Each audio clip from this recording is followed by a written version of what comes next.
We have some breaking news to report from overseas. Let's go to MS Now contributor Inzamam Rashid from Dubai. So, Inzamam, I understand you have some new reporting on the status of the U.S.-Iran talks amid this renewed fighting.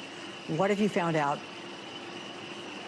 Yeah, Alex, look, this is quite frustrating and I think concerning points for many, which has been rejected by the White House tonight, I have to say. But a source in the Pakistani government who is involved heavily in the technical talks between the US and Iran has told me this evening that the talks that were meant to be held today are currently on hold because of the ongoing fighting between the US and Iran, which has taken place over the last few days. Now, this is a source that did not want to be named because of the severity of the situation and the sensitivity around all of it. But what they did say is that the US, Iranian, Qatari and Pakistani teams that are involved in these talks are currently in Switzerland and ready to get back to those talks when they are instructed to do so. Importantly, my source didn't tell me exactly which side decided not to take these talks or not to make these talks go ahead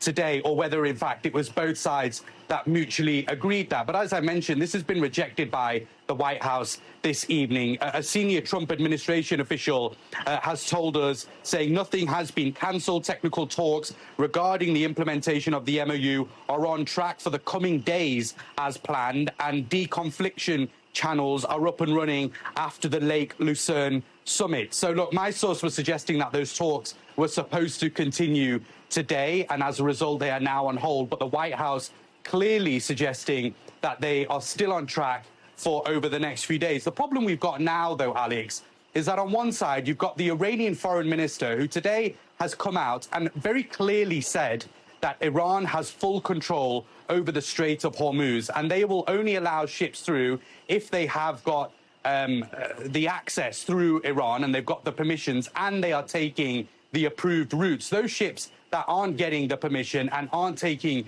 the approved routes will be targeted, and we've seen that on a couple of vessels over the last couple of days. The Strait of Hormuz has effectively turned into an Iranian deterrence weapon, and it has done ever since the beginning of this war. And then on the other hand, you've got US CENTCOM coming out with the statements that they have retaliated to these Iranian strikes, targeting military sites on the south coast of Iran near to the Strait of Hormuz. And now we've got this tit-for-tat fighting. And then, of course, you've got the Iranian further retaliation to the Gulf states. And we've seen them targeting Bahrain and Kuwait over the last 24 hours again. So we're now in a situation where this fighting has been ongoing, and clearly it is having some impact on the negotiations, according to my sources involved. But the White House, as I mentioned tonight, denying that. But clearly, Alex, we're in a situation right now where whilst the talks need to get on and the 60 days of within this MOU needs to be discussed and finalized,